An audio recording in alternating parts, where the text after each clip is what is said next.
दोस्तों, ईशा फाउंडेशन के संस्थापक और आध्यात्मिक गुरु जग्गी वासुदेव एक बार फिर से चर्चा में हैं और इस बार चर्चा में आने की वजह कुछ अलग है। उनका एक ट्वीट, एक 16 साल पुराना ट्वीट, जिसमें उन्होंने भगवान कृष्ण और माता श्री यशोदा के बारे में कुछ बातें बताई। बातों ही बातों में उन्होंने यह भी बताया कि कैसे यशोदा माँ भगवान कृष्ण को पालते पालते उनसे बहुत ज्यादा प्यार करने लगी थी। माँ बेटे के बीच में जो प्यार होता है उससे भी ज्यादा गहरा प्यार यशोदा माँ भगवान कृष्ण से करने लगी थी। पर लिबरल्स को तो यह बिल्कुल नहीं मालूम कि भगवान कृष्ण से सभी इतना प्यार करते हैं। खैर, ये तो एक अलग बात है। यहां पर जग्गी वासुदेव ने यह भी बताया कि कैसे यशोदा मां खुद भी कृष्ण भगवान के साथ रास में हिस्सा लिया करती थी। यहां पे आपको एक बात मैं क्लियर कर देता हूं, रास का मतलब रेव पार्टी नहीं होता। रास करते समय भगवान कृष्ण की उम्र थी तकरीबन 8 साल।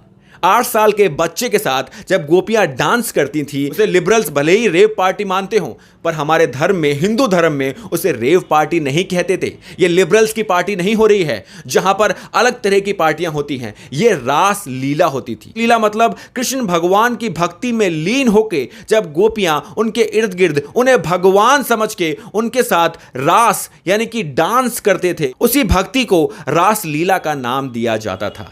हालांकि लिबरल्स ने इसे कुछ और ही बना दिया है और जग्गी वासुदेव के बयान को बिल्कुल अलग तरह से आपके सामने पेश किया है। ऐसे पेश किया है जिससे कि हिंदू धर्म को बदनाम किया जा सके और सदगुरु पे निशाना साधा जा सके। पहले वो ट्वीट देख लेते हैं एक बार, जो जग्गी वासुदेव जी ने उस समय किया था, आज से 16 साल पहले। Starting with Yashoda, his foster mother. She was deeply in love with the boy.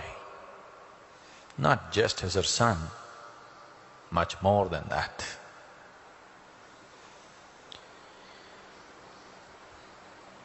She not when he was very young, yes, as an infant, it was all about the beautiful child that she had.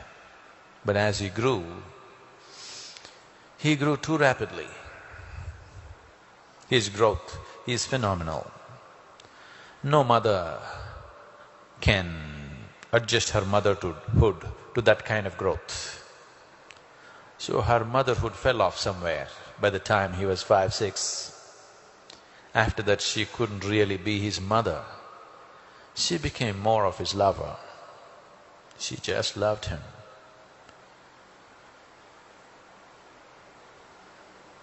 So Yashoda's relationship with Krishna grew.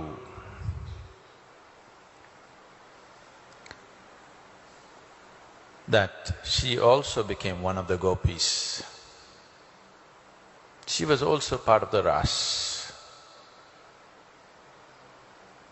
She did not like Radhe because she thought this girl, she described her as too forward, whatever that meant. यहाँ पे सदगुरु कहने की कोशिश तो कुछ और कर रहे हैं, पर लिबरल्स जो हमेशा हिंदू धर्म को बदनाम करने के लिए तत्पर रहते हैं, किसी तरह से एंटी इंडिया, एंटी हिंदू बोला जाए, वो इस समय बहुत खुश हैं। उनको ऐसा लग रहा है क्यों ना यहां पर मां और बेटे के संबंध को किसी तरह से बिगाड़ के ये बोला जाए कि देखिए, हिंदू धर्म में तो सब गलत काम ही होते हैं। कृष्ण भगवान को गलत बताने की यहां पर लिबरल्स पूरी कोशिश कर रहे हैं। यहां पर उनकी ये चाल कामयाब नहीं होने की। हमारी भक्ति और हमारा धर्म बहुत मजबूत है। लिबरल्स तो हमेशा उड़ने वाले घोड़े पर ही सवार रहते हैं और बस इसी उम्मीद में रहते हैं कि कोई उन्हें हड्डी का एक टुकड़ा डाल दे तो वो तो अपने आप को, अपने परिवार तक को बेचने को तैयार हैं। तो इस देश और धर्म के बारे में वो क्या जाने। आपके इस बारे में क्या राय है, कॉमेंट सेक्शन में लिखकर जरूर बताइएगा, क्योंकि हम तो बहुत टॉलरेंट हैं।